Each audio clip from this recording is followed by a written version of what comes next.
आखिर बंगाल में भारतीय जनता पार्टी द्वारा सांसदों की चोरी और देश की राजधानी दिल्ली में ममता बनर्जी, अभिषेक और सोनिया राहुल की बैठकों के बीच ऐसा क्या हुआ कि कांग्रेस और राहुल की सेना ज्ञानेश के दफ्तर में घुस गई। आखिर ममता बनर्जी को धराशायी करते करते इस बीच में भारतीय जनता पार्टी और किस राज्य में सीट चोरी कर रही थी, जिसको लेकर रात भर के ड्रामे के बाद में 10 जून की दोपहर में वो हुआ जिसकी कल्पना शायद ज्ञानेश ने या शायद शाह ने नहीं की थी। तो दोस्तों, इस वक्त की स्थिति है क्या और कैसे ये सब कुछ भारतीय जनता पार्टी और चुनाव आयोग के अधिकारियों के लिए भारी पड़ चुका है, विस्तार से दोस्तों आपको सब कुछ बताते हैं। अगले चंद मिनट मेरे साथ में जरूर रहें क्योंकि ये खबर अहम है।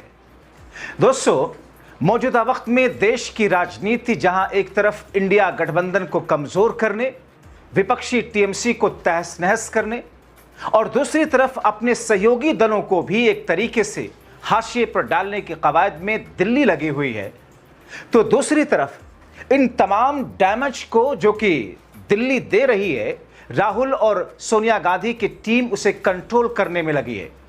मगर तीसरी तरफ मध्य प्रदेश में भारतीय जनता पार्टी ने कुछ ऐसा करा दिया ज्ञानेश की टीम से जिसकी कल्पना संवैधानिक और लोकतांत्रिक देश में नियमों के हिसाब से कोई लोकतंत्र में भरोसा रखने वाला कर ही नहीं सकता। लेकिन शायद इनको लगा था कि यह सब कुछ मनमर्जी कर लिया जाएगा और फिर सब कुछ अपने हिसाब से हो जाएगा, लेकिन शायद ऐसा हुआ नहीं। अब दोस्तों, रात भर क्या हुआ सबसे पहले वो आपको बता देते हैं। कांग्रेस पार्टी के कार्यकर्ताओं और नेताओं की टीमें, यहां तक कि उसमें राज्य के पूर्व मुख्यमंत्री भी शामिल थे, कैसे पुलिस से दो दो हाथ करते रहे, कैसे राज्य निर्वाचन आयोग से भिड़ते रहे, कैसे वो सिर्फ इस बात को लेकर के जोर आजमाइश करते रहे कि एक बार हमें आप बताइए तो सही कि आपने ऐसा किया क्यों है। दरअसल दोस्तों, मध्य प्रदेश में आप देख रहे हैं कि देश में कई राज्यों में 18 जून को राज्यसभा के चुनाव होने हैं और ऐसे में मध्य प्रदेश में कांग्रेस पार्टी की तरफ से मीनाक्षी नटराजन को प्रत्याशी घोषित किया गया। मगर दोस्तों, नामांकन पत्र दाखिल करने के आखिरी दिन में दिल्ली ने चुनाव आयोग के जरिए खेला करा दिया। बीजेपी ने दरअसल क्या किया कि 3 राज्यसभा की सीटों पर, जिसमें से सिर्फ 2 सीटों पर उसके पास में बहुमत है, तीसरी सीट पर उसके पास बिल्कुल वोट नहीं थे, फिर भी उसने अपनी तीसरी सीट के प्रत्याशी को उतारा। उसको यह लगा कि कांग्रेस को हम तोड़ लेंगे। और जब कांग्रेस पार्टी के प्रत्याशी का नामांकन पत्र दाखिल किया गया, बीजेपी के एक बड़े नेता से चुनाव आयोग में शिकायत दिलवाई गई कि साहब इनके खिलाफ तो केस है अदालत में। बिना उसकी जांच पड़ताल उस हिसाब से जिस हिसाब से होना चाहिए था किए हुए, रिटर्निंग ऑफिसर ने नामांकन पत्र को खारिज कर दिया मीनाक्षी नटराजन कांग्रेस के प्रत्याशी की। अब दोस्तों, बीजेपी ने जो शिकायत की मीनाक्षी नटराजन ने कि अपने हल्फनामे में तेलंगाना के हैदराबाद कोर्ट में लंबित एक मामले की जानकारी छिपाई है और इसी के आधार पर चुनाव आयोग ने मीनाक्षी नटराजन का नामांकन रद्द कर दिया। मगर दोस्तों, हद तो यह है कि बीजेपी की शिकायत पर चुनाव आयोग के अफसरों ने कांग्रेस के मीनाक्षी नटराजन का पर्चा खारिज करवा दिया। मगर हुबहू ऐसा ही मामला झारखंड में आया, जहां कांग्रेस ने बीजेपी के एक राज्यसभा के लिए उतरे उम्मीदवार के खिलाफ में रिटर्निंग ऑफिसर को शिकायत दी, मगर वहां चुनाव आयोग के अधिकारी ने नामांकन पत्र निरस्त नहीं किया, खारिज नहीं किया, बल्कि जवाब दाखिल करने के लिए उसे समय दे दिया। यानी मध्य प्रदेश में कुछ और, झारखंड में कुछ और मध्य प्रदेश में कांग्रेस के नेताओं से कहा कि साहब आप कोर्ट चले जाइए। दोस्तों, कोर्ट जाए, कोर्ट में जवाब जाए, फाइल करें, वो सुनवाई होगी, होते होते फैसला आते आते 5 साल निकल जाएगा। अगर चुनाव आयोग का यह फैसला गलत था और 5 साल तक, यानी कि कांग्रेस का नामांकन पत्र खारिज, बीजेपी का तीसरा उम्मीदवार जीत गया, 5 साल तक तो मौज काट लिया। लेकिन दोस्तों, उस वक्त कांग्रेस पार्टी ने इस पर हंगामा किया, विरोध किया कि साहब हमें जवाब दीजिए कि आपने ऐसा क्यों किया, क्योंकि जो आधार बनाया गया दरअसल वो आधार बेबुनियाद है, वो आधार संविधान और नियमों के खिलाफ है। अब दोस्तों, उसके बाद में अगले दिन यानी कि 10 जून को रात भर का ड्रामा, 10 जून को फिर से मुख्य चुनाव आयोग से मिलने की बात कही गई। मुख्य चुनाव आयुक्त के पास में दिल्ली में कांग्रेस पार्टी के नेता और सुप्रीम कोर्ट के वकील अभिषेक मनु सिंघवी पहुंचे। कांग्रेस पार्टी के कार्यकर्ता पहुंचे, कई सारे बड़े नेता पहुंचे, लेकिन दोस्तों कहा गया कि वहां पर एंट्री नहीं दी जा रही थी। और फिर इस बीच में खबर यह आई कि कांग्रेस पार्टी के लोग ज्ञानेश के दफ्तर में घुसे। अब दोस्तों मीनाक्षी नटराजन के खिलाफ जिस मामले का जिक्र किया गया वो क्या है? सिर्फ एक कानूनी नोटिस था, कोई आपराधिक केस नहीं था, और अदालत ने उस केस को एक्सेप्ट भी नहीं किया था, उस पर सुनवाई भी नहीं शुरू की थी, मामला दर्ज भी नहीं हुआ था, और यह कोई आपराधिक मामला भी नहीं था जो कि चुनाव आयोग के उस विशेषाधिकार के दायरे में नहीं आता कि आप उसके आधार पर निरस्त कर सकते हैं, मगर चुनाव आयोग ने निरस्त किया। यानी कि अदालत ने शिकायत पर संज्ञान तक नहीं लिया था, ना ही कोई औपचारिक मामला दर्ज किया गया था। नामांकन हल्फनामे में ऐसे नोटिस की जानकारी देने की जरूरत भी नहीं होती है, ना ये नियम भी नहीं है। बावजूद इसके आपराधिक मामला नहीं, अदालत ने सुनवाई नहीं की, कोई आपराधिक मामला दर्ज नहीं है, सिर्फ नोटिस है। ऐसे में दोस्तों चुनाव आयोग ने कैसे ये दुस्साहस किया उसके रिटर्निंग ऑफिसर ने कि नामांकन पर्चा दाखिल किया जाए। बीजेपी क्या कह रही है कि साहब इन्होंने जानकारी छुपा ली। चुनाव आयोग तो इसलिए तैयार बैठा हुआ कि हाँ साहब लाइए, कुछ तो लाइए, कुछ तो आधार दीजिए। अब दोस्तों जब कोई मामला ही नहीं बन रहा है तो फिर कैसे ये दावा किया जा सकता है कि इन्होंने मीनाक्षी नटराजन ने छुपाया है, और कैसे उस पर चुनाव आयोग तैयार बैठा हुआ उसको आधार बनाकर खारिज कर सकता है? दरअसल भाजपा ने क्या किया हो जान लीजिए। कैसे तीसरी सीट के लिए वोट ना होने के बावजूद भाजपा ने तीसरे उम्मीदवार को उतारा था। सत्ताधारी बीजेपी और दिल्ली को शुरू में क्रॉस वोटिंग, नेताओं के पाला बदलने की अपनी जोड़ तोड़ की कोशिश पर उसे भरोसा था कि वो कांग्रेस के विधायकों को लालच और डर दिखा करके अपने फेवर में वोट डलवा लेंगे, और इसीलिए दोस्तों कांग्रेस पार्टी के सारे विधायकों को कर्नाटका ले जाने की तैयारी थी। मगर क्यों हुआ, कैसे हुआ कि साहब वो उस वक्त 9 तारीख की शाम में कर्नाटका नहीं जा सके थे। मगर दोस्तों बीजेपी को जब लगा कि साहब हमें तो ये कहने का मौका ही नहीं आ रहा कि अंतरात्मा की आवाज सुनकर इन विधायकों ने वोट किया है, तो उसने जब कांग्रेस की एकता को तोड़ने में नाकाम रहे तो रणनीति बदली।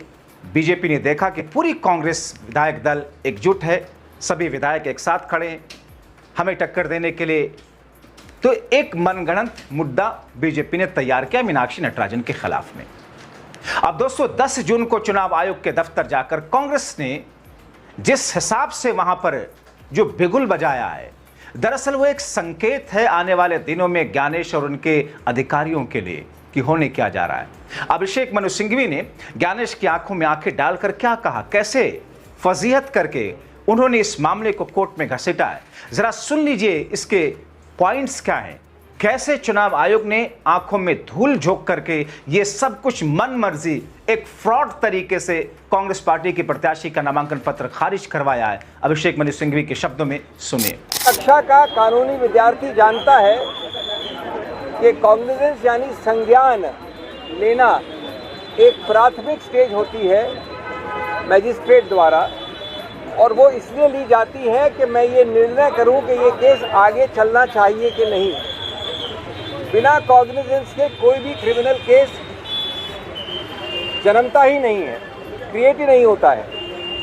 अब मज़े की बात यह है कि जो इलेक्शन कानून है, जो चुनाव आयोग का कानून है, जिसमें ये खुलासा की उत्तरदायित्व है, उसमें लिखा है स्पष्ट कि आपको सिर्फ वो वाला खुलासा करना है जिसमें अपराध अगर प्रूव हो तो दंड 2 वर्ष से ज़्यादा हो, और जिसमें चार्जेस फ्रेम हो चुके हों। ये कानून में लिखा है सेक्शन 33A में, जो हमको पढ़ने की आवश्यकता नहीं है, उसका उत्तरदायित्व, उसका कर्तव्य है आरओ को देखने की। अब इसमें कॉग्निजेंस की प्रथम श्रेणी में नहीं आता ये, यानी मैजिस्ट्रेट ने अभी तक कॉग्निजेंस नहीं दिया। अगर और जब वो उनको सुनने के बाद, मिस मीनाक्षी नटराजन को सुनने के बाद कॉग्निजेंस लेंगे, संज्ञान लेंगे, उसके बाद तहकीकात होगी, तहकीकात के बाद चार्जशीट होगी अगर हुई, और चार्जशीट के बाद चार्जेस फ्रेम होंगे। यानी 3 आगे के अभी तक हिस्से बचे हैं। प्राथमिक हिस्सा संज्ञान का नहीं हुआ और आरओ ने मान लिया कि ये एक क्रिमिनल केस पेंडिंग है। ये जैसा मैंने कहा 2 + 2 को 7 लिखने वाली गलती है। इसके अलावा हमने कई मुद्दे और रखे और कहा कि इस प्रकार की एक बेहूदी गलती के कारण कोई भी राज्यसभा का नामांकित व्यक्ति शुरुआत में ही निरस्त नहीं किया जा सकता। ये गणतंत्र के विरुद्ध है, उनके सिद्धांतों के विरुद्ध है, नॉन लेवल प्लेइंग फील्ड बनाता है और उस तरीके से देखा जाए तो मूल ढांचे को संविधान के उसको विकृत करता है। आप पहले ही किसी को रेस से हटा देते हैं जिससे कोई चुनाव ही ना हो। उन्होंने ये बातें सुनी, हमने और भी कई दलीलें रखे और उसमें हमने अंतिम ये कहा कि आपके पास ये पूरा अधिकार क्षेत्र है, यानी चुनाव आयोग के पास ये कहने की आवश्यकता नहीं है कि आप जाइए कोर्ट कचहरी या आप रुकिए 3, 4, 5 साल तक दूसरा गलत व्यक्ति चुनावित हो जाए, ये पहली बार हट जाए, 3 साल 4 साल बाद आप आइए चुनाव याचिका में जाके। आपके पास यानी चुनाव आयोग के पास ये पूर्ण रूपेण अधिकार क्षेत्र है कि आप आरओ जो आपका एक एक्सटेंशन है उसके निर्णय को रिवर्स कर दें। आज विड्रॉल की तारीख है, आप बिल्कुल विड्रॉ कर सकते हैं उस ऑर्डर को, उसको निरस्त कर सकते हैं। आपने हरियाणा में जब 2 व्यक्तियों को गलत रूप से रिजेक्ट किया गया था या करा जा रहा था तो आपने हस्तक्षेप करके उसको सही किया था। आपने गुजरात में जो बैलेट कास्ट हो गए थे उनको भी फिर ठीक करने का प्रयत्न किया है। इसलिए दोस्तों, एक तरफ ये और दूसरी तरफ एक और खबर जिसने ज्ञानेश और बीजेपी की मिली भगत की पोल खोल दी।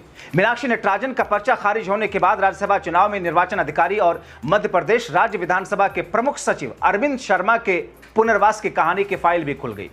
दरअसल लोकसभा में निदेशक के पद पर पदस्थ थे। शर्मा के रिटायरमेंट जनवरी 2025 में होना था। रिटायरमेंट के 3 महीने के पहले मध्य प्रदेश उन्हें बीजेपी ले आई। रिटायरमेंट की तारीख के 5 दिन पहले मध्य प्रदेश विधानसभा सचिवालय में उनका संविलियन कर दिया।